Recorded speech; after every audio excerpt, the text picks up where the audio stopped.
लेकिन प्रेजेंट में सब बदल चुका है, इसलिए प्रेजेंट में उदास हो जाती है। तभी उसकी नज़र एक बोर्ड पर पड़ी जिस पर उसकी टीम मेंबर मेंग मेंग का फोटो था, जिसे देखकर तांगसू समझ गई कि मेंग मेंग भी यहाँ आने वाली है, इसलिए मुझे यहाँ से निकल जाना चाहिए।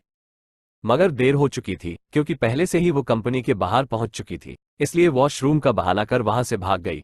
लेकिन फिर वॉशरूम आकर सोचती है कि मैं भाग क्यों रही हूँ, यानी मेरे फैटी लुक को देखकर मेंग मेंग थोड़ी ना मुझे पहचान पाएगी।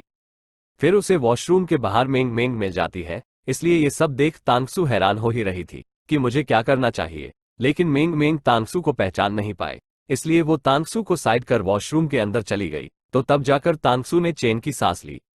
दूसरी तरफ असिस्टेंट जहाओ, जिसे तांगसू पे शक था, उसने तांगसू की सब जानकारी निकाली, जिसे पता चल जाता है कि तांगसू रियल वाली सुपरस्टार तांगसू है जो अब फैटी बन चुकी है। इसलिए वो इस बारे में हवांग को बताने जा ही रहा था, मगर तभी लिजो ने उसे रोक लिया। तांगसू को इवेंट में हवांग के पास जाना था, लेकिन सिक्योरिटी गार्ड जाने नहीं दे रहे थे। तो तब मेंग मेंग तांगसू की मदद करती है अंदर लेने में। तो तब पूछती है कि तुम हमारे बॉस की मेड हो ना। तो इस पर तांगसू ने हाँ में जवाब दिया, और फिर हवांग को देख तुरंत हवांग के पास चली गई, जिससे हवांग भी बात करने लगा। मगर जैसे ही मेंग मेंग हवांग के पास आती है तो वो बिल्कुल भी उसे पहचान नहीं पाया, अपनी फेस ब्लाइंडनेस बीमारी की वजह से, जिसे तांगसू याद दिलाती है मेंग मेंग के बारे में।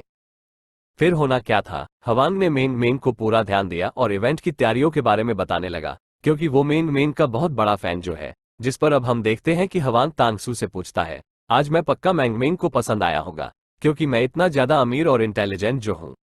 कि तभी इन दोनों को मेंग मेंग के चिल्लाने की आवाज आई। असल में मेंग मेंग के असिस्टेंट को चोट लग गई थी, इसलिए उसे हॉस्पिटल जाना पड़ा। मेंग मेंग काफी ज्यादा परेशान हो गई कि मैं शो की शूटिंग किसके साथ करूंगी, क्योंकि मुझे खाना बनाना बिल्कुल भी नहीं आता है, इसलिए बॉस आप ही कोई रास्ता निकालो। हवांग सभी से पूछता है कि किसको खाना बनाना आता है जो मेंग मेंग की मदद करा सके, लेकिन किसी को भी खाना बनाना नहीं आता था। तो मेंग मेंग तांगसू से पूछती है कि क्या तुम्हें खाना बनाना आता है।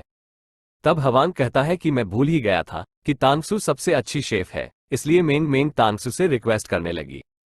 मगर तांगसू इनकार करने लगी, क्योंकि उसे कैमरे के सामने बिल्कुल भी नहीं आना, इस डर से कि कहीं किसी को पता ना चल जाए कि मैं इतनी मोटी और बदसूरत बन चुकी हूँ। इस पर हवांग तांगसू को साइड ले जाकर बताता है कि तुम आज मेरी यानी मेंग मेंग की मदद करोगी तो मैं तुम्हें डबल बोनस दूंगा, जिस बात के लिए तांगसू मान गई, मगर एक शर्त पर कि वो अपना चेहरा किसी को नहीं दिखाएगी। फिर नेक्स्ट सीन में फाइनली शो की शुरुआत हुई, जहां तांगसू को काफी समस्या हो रही थी मास्क के साथ खाना बनाने में, मगर वो तब भी हार नहीं मानती। लेकिन फिर जैसे ही मेंग मेंग ने तांगसू की बनाई डिश को टेस्ट किया तो तभी उसे कुछ होने लगा, यानी यहाँ मेंग मेंग की एलर्जी शुरू हो गई।